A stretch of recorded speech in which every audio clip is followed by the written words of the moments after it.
Share Shootout brought to you by Lion of Africa Insurance, insuring South Africa's future.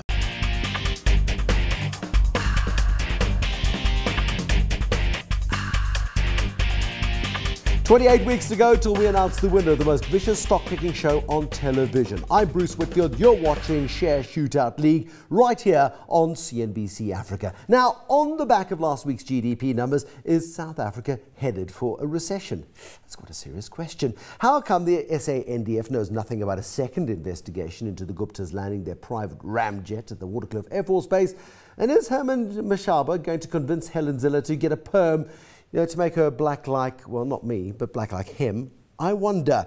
Anyway, we don't know the answers to any of these spurious and ungovernable questions. We really don't. What we do know is that the Share Shootout League gets hotter and harder by the week. Let's check out the results from last week's match and what Twitter made of the stock picks and the arguments. Bucks took to Twitter to punt himself. The good guy was working really hard, but he didn't get enough family members in to do it, did he? So you have a look at what it looks like. We've still got Maverick up top, the Scott and Bucks making an appearance in the top three. You decide who is the winner, of course, by using the competitor hashtags plus the handle at SSO League. The votes only count if you use the hashtag, and you help those who are languishing on the bottom to get up the league. This week, we have the most sly, cunning and totally vindictive player on the league. He's a tricky one. Let's check out Running Dog. My name's Gary Booysen, Head of Trading with Vunani Private Clients. At the moment, I'm experimenting with enhanced alpha trading. You almost go and find value in good quality companies, and then pick them up, hold them for the long term. As long as it's got solid fundamentals, you put hedges in place to try and get that little bit of enhanced performance. So it's a philosophy, new philosophy, but we're trying it out. So it's going to be interesting. I think lots of prep work. I mean, it's a very tough show because you never know what the other contestants are going to do. But we're going to have to really go and dig out some good opportunities for the viewers. And yeah, I think also throw in a few curveballs. Try and find something, some of the more obscure stocks that are showing value. So far, my biggest competition has probably been Mike Harworth and Sasha. They've always been tough to beat. I think I have a shot at it. I think maybe the track record has been fair so far, but it's definitely going to be tough. I just hope the audience is going to base their decisions on the quality and the performance of the shares, not just on the explanations.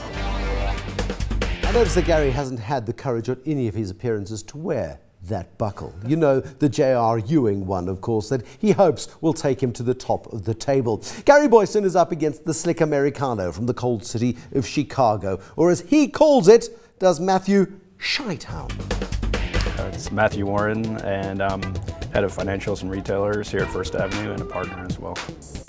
So what we do is we do intrinsic value investing, and so we seek out high quality companies at a discount to fair value.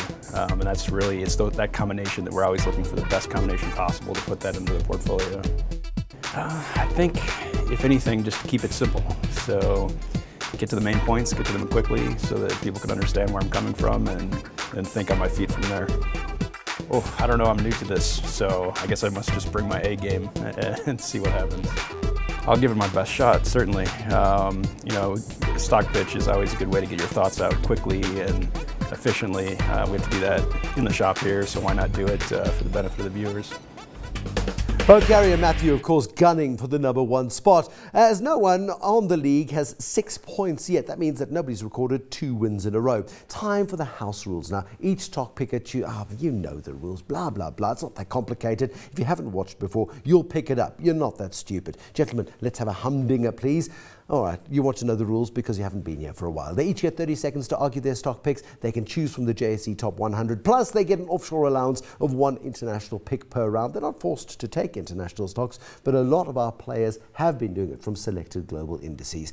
Okay, Mathew, you're the closest. I think I should make you go first. I'm interested in your first pick this evening, and it is probably the world's most popular investment vehicle. It is massively expensive. It's run by 2 men who should be sitting in the shady Pines retirement village, all else being equal. Gary is smiling because he knows in the next 30 seconds you're going to be telling us about Berkshire Hathway. Berkshire Hathway. So, when I look around right now, both in South Africa and globally, a lot of stocks look fairly valued or even expensive. Berkshire Hathway looks roughly fairly valued, perhaps a bit undervalued. It's some of the best insurance assets in the world, especially large insurance assets that work across borders.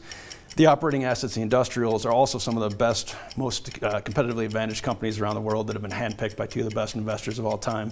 The other benefit, the kicker, is that if things turn south, as this cycle has been 5 years old at this stage, they have a lot of capital to deploy at cheap valuations. It's like buying Remgro to get South Africa exposure, Gary Booysen. Remgro, great performer, not spectacular, but it's been great. It's interesting assets.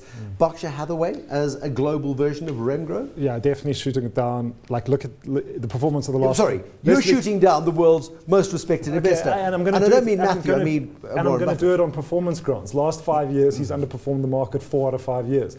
Like, I'd rather go and buy an ETF than Berkshire Hathaway and just track the market. the same thing that in his last letter to shareholders, he actually said that that's the advice he would give his wife when he dies, that she go to Vanguard and buy their index tracker rather than try even attempt stock. Why are you second guessing the great Warren Buffett, Mathew? I mean, you're a bright guy, you're a brave guy, you come from Chicago, you're used to the tough life on the streets, but come on.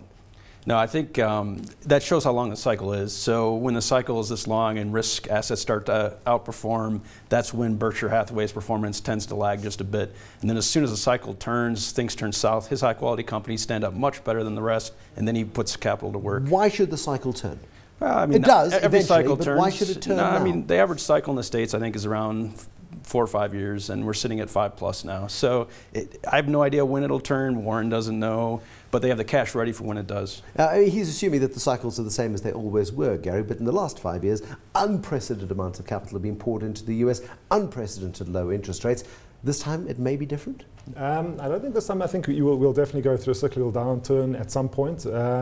But yeah, I think the rules have changed. And perhaps the Warren Buffett style investing is not working. I mean, 4 to 5 years underperformance. That tells me that at the moment in this environment, it's not working. I hear what you're saying, that in a downturn, and I mean, this is the exact thing that Warren Buffett is telling investors. And of course he's telling investors because he's underperforming. That's what all fund managers say when they underperform. They go, oh yes, but we'll do much better if things go south. So, okay, yeah. You're shooting down Warren Buffett. Definitely shooting it down. Boy, he's brave and courageous because he hasn't seen the other dross you've got. But Mathew, you've been shot down, I'm afraid, on Berkshire Hathaway, mostly because Warren Buffett wouldn't pick Berkshire Hathaway. So why would Gary Booysen? So your first pick is shot down. Vicious, strong start to the session. Gary Booysen from Vunani Private Clients. Ominia is an interesting company. We've got record maize yield this year, well, certainly the best in 30 years. 13.3, 13.5 million tons expected. It's going to be a bumper maize crop. That means farmers get massively optimistic and they'll start buying next year's fertilizer almost now, probably in August. In 30 seconds, why do you like Ominia? Yeah, Ominia, definitely a fertilizer play, but not just a fertilizer play. I mean, it's also got mining and specialty chemicals. I mean, the theme that unifies the whole of Ominia is that it focuses on assisting people with scarce resources. So in mining specialty chemicals into resources that are being demanded. You look at the fertilizer business. Obviously, yields globally they can't match population growth. It's just a demographic equation. So if you look at Ominia, if you look at least production at the moment, Ominia has to help with its fertilizers. Otherwise, people won't eat. Food security. Cheating. There we go. Can you argue against food security? I mean, and it's nicely diversified. It's been a great performer. I look at Ominia and I look at it's a market cap of 15 billion. It doesn't fall into your value category. It's got an historical multiple of 19 times, but it is going into probably one of the most aggressive growth markets in the world right now. Everybody's worried about food. Yeah, so I'll admit that I'm no expert on this company, but that sounds like 3 fairly cyclical industries, and they're working in commoditized type areas. Really the only way you can carve out a benefit in that is sustainable low-cost production, and that's tough to achieve across multiple categories anyways. But yeah, we tend to look for franchise value and sustainable competitive advantage, and I'm not sure that one really registers even on our screen. Okay, so it's not even, they don't even pay attention to it. Why should you be? Why should the viewers of this program be? Like there's no question it is smaller, but I mean, viewers of this program probably aren't the institutions that are going to invest in it. That said, I mean, PIC owns 10%, Vanguard's in there, JP Morgan's in there, so they have got fairly good institutional backing. I mean, I hear what Mathew's saying, obviously on the low cost front. I mean, they've just built the new nitric acid plant, which is giving them all sorts of downstream benefits, both for their fertilizers and their spec chems. But remember also, I mean, this is they do diversify across a huge range of chemicals. Or you can look at it as a sector. You've got 6,000 clients, 10,000 10,000 different chemicals they're producing for them. So in that way, diversified. But yes, I hear what you're saying also about that. But there is also, I mean, it's an Africa play too, and that's why Vanguard's interested, that's why JP Morgan is interested. The international institutions 100%. And the index funds are interested in this as an Africa play. Exactly. It's in 23 countries across the continent and specifically targeting areas with high growth. He's going to go home afterwards and spend until midnight researching Ominia, I suspect. You're going to shoot it down, though, before you research it, and you're going to take Gary down at the knees in response to his vicious slight against your fantastic Berkshire Hathway pick. Okay, Mathew Warren from First Avenue Investment Management. I'm interested in this next one because people have been talking about shorting this particular stock for the last 5 years. It's been one of the best performers over the last 10 years. If you look at African Bank over 10 years, African Bank share price is 19% lower than it was this time 10 years ago. Capitec share price is up 3,687%, because I've researched this, over the same period. And all the way through these rises, a lot of guys have been calling it short. Yanni Mouton regrets selling a big chunk of PSG stake and losing control of Capitec. Why do you want to short it? In 30 seconds, Capitec. Right off the top, just to be clear, we're long only at First Avenue, so this is a personal idea. But that being said, Capitec was actually a disruptive business model, and they were doing fantastic. So, you know, they were growing off a very low base into a market that was growing, and they did it with a better business model than African banks. So they brought transactional banking into the mix, which diversifies the revenue streams and is a much more stable business model. That being said, if they had pulled back on lending about 2.5 years ago dramatically, that franchise would have stayed intact. I think the franchise is quite a bit at risk. The earnings are at risk because what they've done is turned out all their loans. And that's the problem. You spent a lot of time telling us how wonderful it was and why you wanted to short it. But we understand the environment in which we're in. We've seen African banks' rubbish performance for so long. Gary, it's hard to argue against a short on Capitec with regulation as tough as it is, with an environment as tough as it is, with economic growth contracting in the first quarter by 0.6%, with Marikana miners still staying off work and not going to work. The microlenders are sweating blood. Can you possibly vote against a short on Capitec? Yeah, I'm going to vote against a short on Capitec.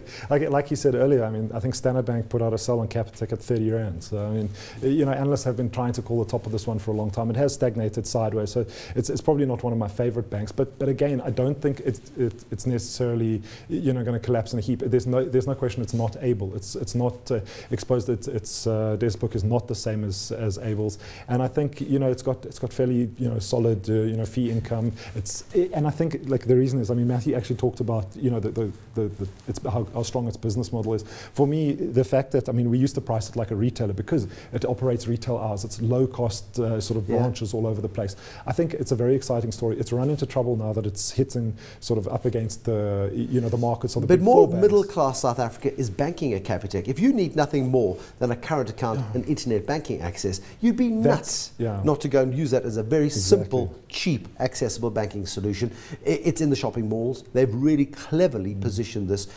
That income stream, 100,000 new customers a month or something, it was the last customer acquisition number I heard. That's hard to vote against. Yeah, so I mean, they definitely have been gaining transactional accounts, and it's usually by making a loan that other banks would not make. Absolutely. That customer finds their way to Capitec. No, the African Bank makes those loans. But Capitec is really doing this as well. So they grew their book the fastest at the peak of the cycle. They have the most recent vintage troubled loans. They've consolidated their customer base. What happens when those loans go bad? We saw the 3.1 billion rand headline loss made by Abel at the last results. Sure, they've got Ellerins and other dross in there, but Capitec, the point that they were making big loans at the peak of the cycle is scary. No, it is true. But like I said, I mean, I rely on my financial analysts to tell me these things, and they've had a look at the numbers in detail, and they're telling me that it's in a completely different position. This is not under threat. They've done stress tests on the balance sheet. Capitec is fine, and I think you wouldn't be buying it today. I wouldn't be buying it today, but you certainly won't be shorting. I cannot be shorting it at this level. It's too scary. I mean, I don't like. I mean, you know, look at the bull market that we're in. I think to go short anything here is scary unless you pretty much know something like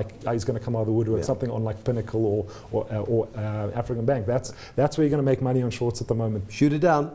Shooting it down. There we go. You're shot down. Well, this is getting particularly interesting because you guys are firing on all cylinders, quite literally. Now, this pick is an interesting one, Gary Booysen, because you're going into the platinum sector, you're going into the empowerment part of the platinum sector. This is a company which I think emerged out of Anglo-American 4 or 5 years ago.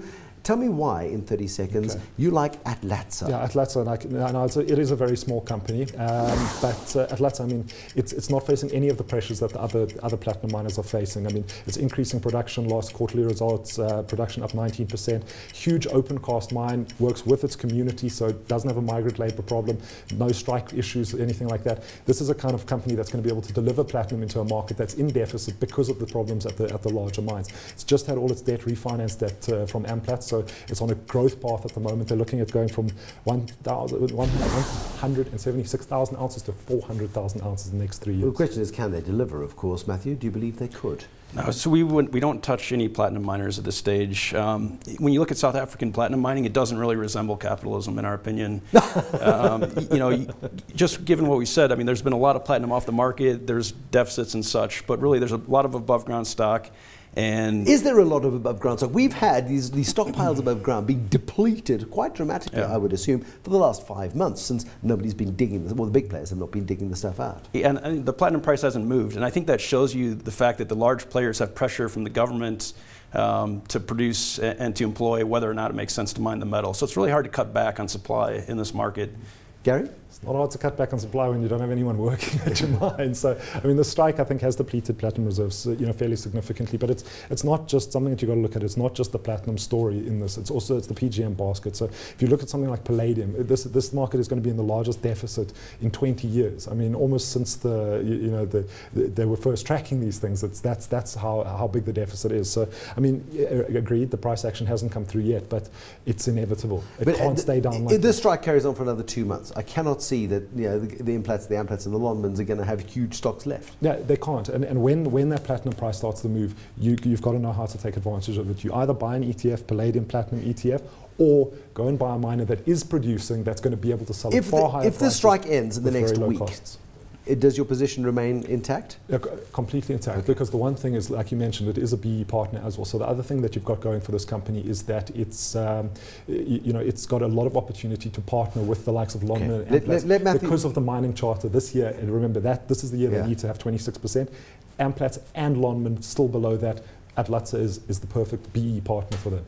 Last chance to tell us why you're shooting it down, then shoot it down, and then we move on. No, I just think even if you look out to a normalized situation 5 years out, I think normalized is the fact that the government's going to be taking a large part of the revenue stream, the workforce is going to take a large part, and there's not going to be much left for shareholders. There you go, and that's why you're shooting it down, Gary Booysen. So what we've got so far is 4 stock picks. All 4 have been obliterated, which makes a very interesting final round, because, as you know, our stock pickers have got to choose at least one of their competitors' picks, and we're going into that final round. It's going to be interesting to see whether or not they really want to shoot them down. You decide who the winner of this round is, and ultimately who will be the winner of the league. You follow at SSO League, and you vote by using their hashtags. You vote for either the tall guy, he is Running Dog, or for the man with the specs, he is Shy Town.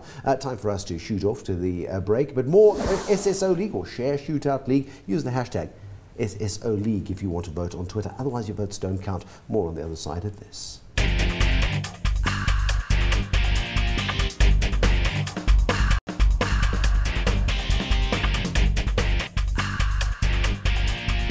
You tuned in to Share Shootout League, the only league where being offside is an advantage and where the whistle doesn't blow. This is match day number 8, and through your Twitter votes, one of our stock pickers can change the look of the league, and the league is getting hot. What you need to do is follow at SSO League and then vote by using the hashtag, either tonight, Running Dog or Shy Town. So what have we got so far? Gary Booysen from Vunani Private Clients with Ominia and Atlatsa Resources. Mathew Warren from First Avenue Investment Management dislikes both of those. He shot them both down. He didn't even blink. He didn't even whimper. He just went straight in for the kill. As did Gary Booysen on Mathew Warren's picks. Gary Booysen thinks he's cleverer than Warren Buffett, and he shot them down. Actually, Warren Buffett made the suggestion that you shouldn't buy his shares in the first place.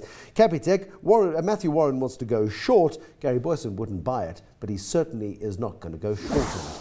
Gary Booysen, you've got to go first this time. A GS Elevator, which is one of my favorite follows on Twitter. It's quite rude sometimes, but my favorite one the other day was, every time you have a cup of coffee, go to the IT guy, drink your cup of coffee in front of him and tell him you've just downloaded Java. It really upsets them. I'd like you to download Java for me this evening and tell me why you're using your offshore allowance.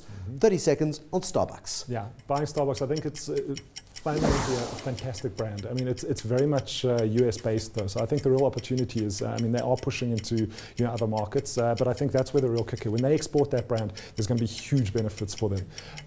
At the moment, I mean, they're tweaking. I can tell you all sorts of things. They're tweaking their menu to try and get it not just coffee, buying sandwiches and all sorts of things. They've got hedges in place if coffee changes, so they'll be ahead of their biggest competitors.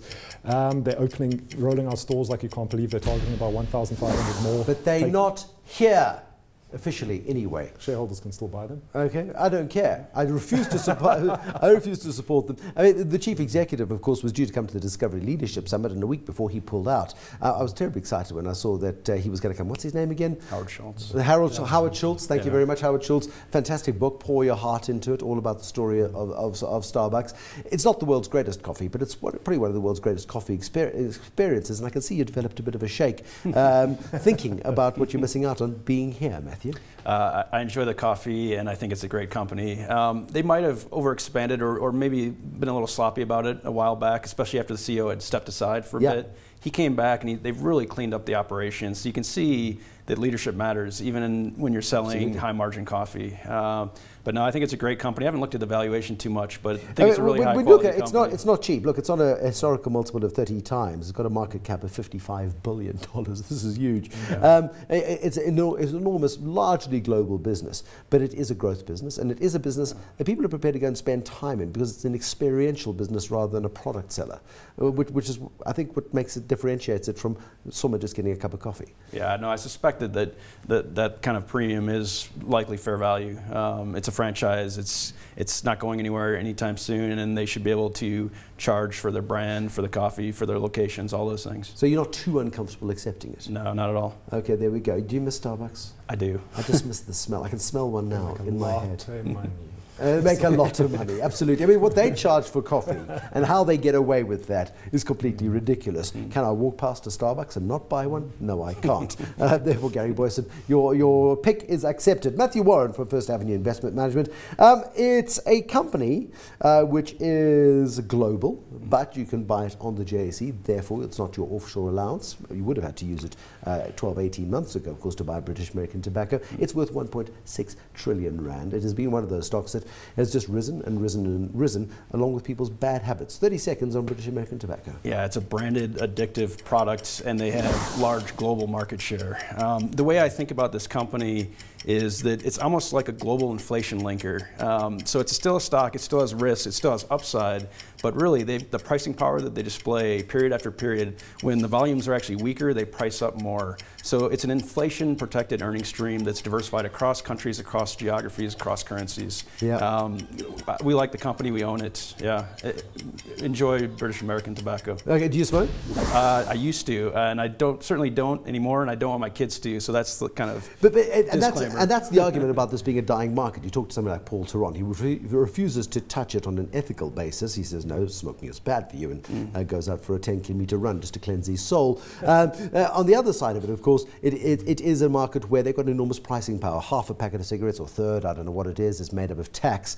You bump up the price of cigarettes by 10 cents a packet or whatever, the consumer hardly notices. And you can always blame excise duty. People are addicted. They like it. It's a hard one to shoot down, Gary. Are you glad you waited? No, I'm very glad I waited. Yeah, I think Matthew's covered most of its good points, but yeah, like definitely accept it. The only thing that perhaps, I mean, like he says, it is almost, you can almost value it like a bond because, and perhaps there is a little bit of risk because I mean, we think that like bond market perhaps a little bit extended, and if that does sell off the British American Tobacco, people start saying it's overvalued and sell it down. So perhaps that's the one criticism, but overall I actually like it. I mean, it's blue chip as they come. They maintain their brand dominance in their markets, especially places like Australia where every cigarette you buy now has to be sold in a green packet with a rotten lung or a brain or another part of your anatomy is rotting as a result of the cigarettes. But if you're Marlboro and the name Marlboro is on the packet, you're going to buy Marlboro. If you want to start John D cigarettes, there's no way you're going to get any market share because simply you can't market them. These guys marketed the hell out of the brands in the 70s, 80s and 90s.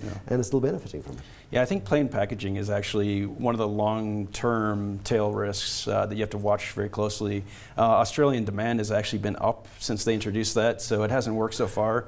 But the brand is, I mean, that's the DNA of the company, so it kind of messes with what's core to the business. So that's something to watch. But it's a 4% yield, and it rises with inflation. So you kind of have to like that. You're going to have it. And also, yeah, and also, I mean, you haven't even talked about, but also the alternative tobacco products as well, like all the electric cigarettes and that they're moving into now to side-step regulation. So innovative as well. There we go. Okay, at that point we're going to leave it. Yeah, you're going to accept it, Gary? Yeah. Absolutely right. Okay, so we're going to count the hashtags until midnight on Sunday. These guys need your votes. So the way you do it, at SSO League, and you vote for whichever one of these two gentlemen impressed you the most. You've got to choose between Gary Booysen for Vunani Private Clients, hashtag running dog. He chose Ominia, Atlatsa Resources, and Starbucks. Mathew Warren didn't go for Ominia or Atlatsa, didn't like either of those one little bit. He goes for the addictive Starbucks Corporation, however, and is willing to take it. Could Howard Schultz please bring it here so we could all download Java on a regular basis in comfort. Then Mathew Warren from First Avenue Investment Management, Berkshire Hathway. Going short on Capitec, Gary Booysen laughed at both of those picks. But again, it's the addictive story that wins out this evening. British American Tobacco, accepted by Gary Booysen. Now, it is up to you to decide which one of these guys moves up the league table and who stays festering at the bottom. Join us again right here on CNBC Africa next Tuesday at 8:30 for match day 9. Still a taxing 28 weeks to go before we crown the deadliest stock picker in South Africa. Follow at SSO League. Give us your thoughts and also the thoughts on the players. Get personal, get mean. We don't mind. Also, if you want to talk about their dress sense, not that they have any. Until next Tuesday, do have a very good weekend. Stay cunning.